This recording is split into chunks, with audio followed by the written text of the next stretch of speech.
Hello, everybody. Dave Neal here, stand-up comic and host of Bachelor Nation News. Hello, everybody. Happy Friday to all of you guys out there.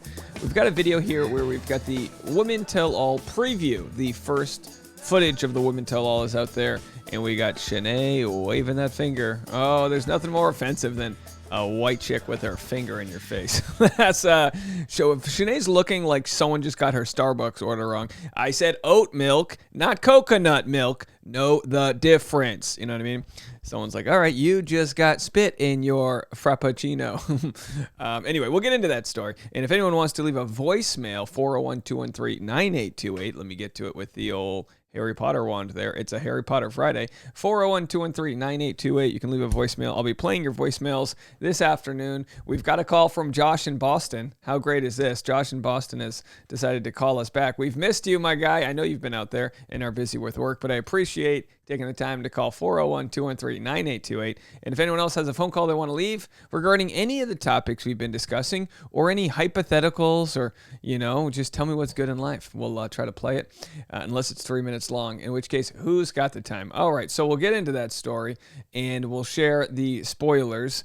At the very end, we'll share the Women Tell All spoilers, as in what was actually said. In reality, Steve has that information. And also, got a comment here that apparently last video I called Clayton Eckhart Clayton Underwood. Is this to say there are similarities, or was there a mistake with the last name? The only similarity is Clayton and Colton sound the same, and my brain is broken, and my brain can't listen. Once you start, what's that? Isn't there a principle you can only remember 300 names? So I feel like if you can only remember 300 names, my brain's starting to combine people into the same person. Like Jesse Palmer and Chris Harrison are the same person. They fit the same, check mark in my life. Anyway, so no, I was not trying to call Clayton Eckhart Clayton Underwood, but those mistakes are just going to happen. All right, so let's get into the trailer that we have here. Right now, I think it's right here. All right, so let's play it. We'll have a listen. This is the preview for Monday and Tuesday night's Women Tell All and finale. I'm wondering if they're going to break the Women Tell All up throughout the finale or if it'll be its own episode on Monday. We'll have to wait and see, but here is the trailer. Let's watch. Fate. I slept with both. There are things that I feel like I can't compromise. She just completely destroyed me. My heart's not in it anymore. My heart's out. The Bachelor two-night event, Monday and Tuesday on ABC. So what's really funny is that with all the hate that Clayton is getting, Clayton Eckhart, that is, he's getting even more hate for his fashion. So we'll wait till we get to that. We only have a 10-second clip, so we have to overanalyze things. This zip-up sweater underneath the professor-like twill jacket. Is that twill? What is this fabric? I don't know. I'm not a fashionista here. Again, he probably just putting on whatever they leave for him.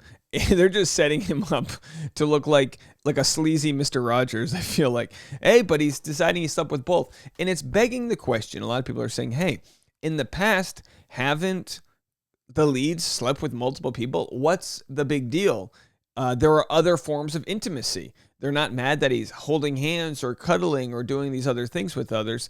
And my thought is, a lot of it comes down to either saying he loved the other women. I think that's when you tell someone you love them, or at least show that you love them, maybe they think that intimacy is a reflection of that love. So when they hear that you've been intimate with other people, there's that oh my gosh, you're not, that almost waters down whatever feelings you said you had with me. And who knows for sure? We'll have to wait and see. That is for sure. Now let's finish off and see if there's any other clues happening here. Compromise?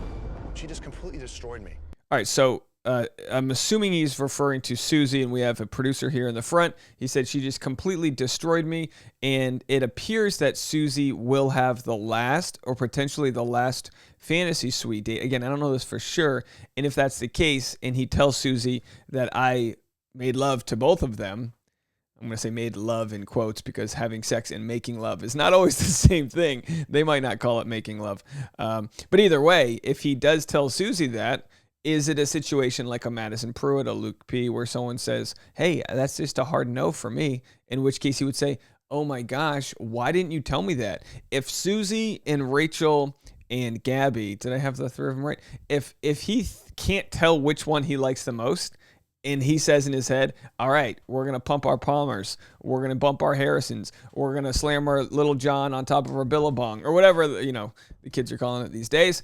If he says that, and then he doesn't feel that with the first two, does he then think, oh, Susie's probably the one? Now that I got my rocks off and understand that those weren't the ones, now Susie's the one. Again, I'm not saying this is a right way. I'm just saying this could be a hypothetical where Clayton goes into it saying, all right, I've eliminated the other two through the act of coitus, and now I'm wondering if this is the thing, if Susie's the one, and of course, maybe it doesn't get to that point. Maybe Susie walks out. My heart's not in it anymore. My heart's out. The Bachelor two-night event Monday. All right, and let's watch this Tuesday on one ABC. more time. Those tears weren't fake. Okay, so we've got Shanae saying those tears weren't fake, and of course, look at the women. Oh my gosh, this is literally the textbook definition of triggered.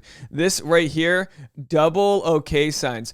Oh my gosh, we've got a just like Mara looks like that painting. What's the guy? What is that? A Van Gogh painting? Who painted that? That.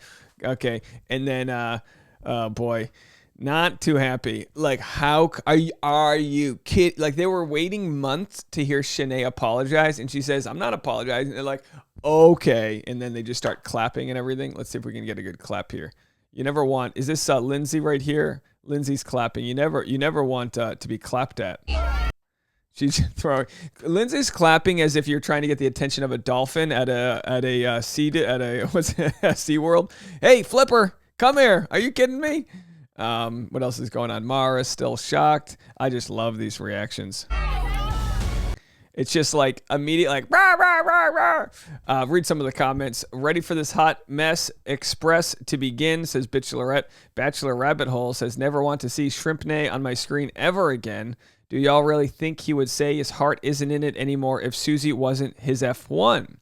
Sleeps with two women and then his heart is broken. Okay, Pilot Pete.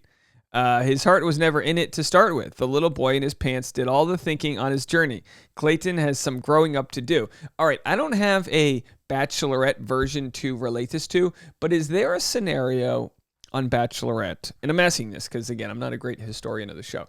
Is there a scenario where the Bachelorette has sex with the first two of her three, and then the third, and then tells the third, and then the third says, no, I can't handle this? Does that happen? I don't know. I'm asking. Let me know in the comment section. And again, our final, so who's he throwing onto the bed here? Do we even know who that is? Is that, it kind of looked like it was Rachel there, or was it Susie? So anyway, we're going to do one more time here. I just want to see the part where he says, I slept with both, and then I want to see, of course, hey, get over here, Flipper. So here's this. I slept with both, and then, all right. So nothing else to get from there. Now, of course, we're gonna go to the quick spoiler from Reality Steve. If you don't want spoilers, now's your chance to get out of here. This is not a final episode spoiler. This is a Women Tell All what Shanae actually said spoiler. We've shared it before, but just in case you guys didn't want this information, now is your chance to click away in 3, 2, 1. Shanae was a different story. This is from Reality Steve. Shanae basically said she didn't even want to be there, but had to be, which I'm assuming insinuates that producers made her go. Now, of course, there's no one being forced to go, but maybe they could have aggressively threatened her to fulfill her contract or whatever. I guess you're allowed to threaten people even if you're not going to pursue it. I don't know. Shanae never apologized for anything she did. During her hot seat, they brought Genevieve on stage to sit next to her, and she asked her why she called her an actress. Shanae then threw out the accusation that Genevieve effed Matt, the bartender, and Aaron Clancy. I don't know if they're going to include that in it. We'll see. Matt was, I guess, a bartender in Toronto, and Aaron did appear once in an Instagram story of Genevieve's, but there was nothing to back she'd slept with either of them, just Shanae accusing her of it. What we're going to see, if you remember from Michelle Young's season of The Bachelorette, is that there's going to be a lot of people that come into the Women Tell All with sort of like roast battle energy, ready to throw out receipts and information and extra tea. This is just a product of sort of late stage influencing. This is a product of they're going to try to scoop up as many more followers as they can for their Instagram, and they're going to try to get as much stage time as possible. This is just going to happen. They also showed a video to everyone of all the stuff Shanae said about the women, and it was unedited. Of course, when it airs on TV, it will be bleeped out for us, but it wasn't for them. And Shanae called Elizabeth, "See you next Tuesday." That's an acronym, and you can spell that out in your head. And a bunch more bitches and hoes comments. All in all, the Shanae hot seat time will be what most people will be talking about. A lot of arguing. Some women told her to F off, and nothing got resolved. She didn't apologize. None of the women like her, and that's that. All right, folks. Well, we got the information there. That's that. Leave a voicemail, 401-213-9828.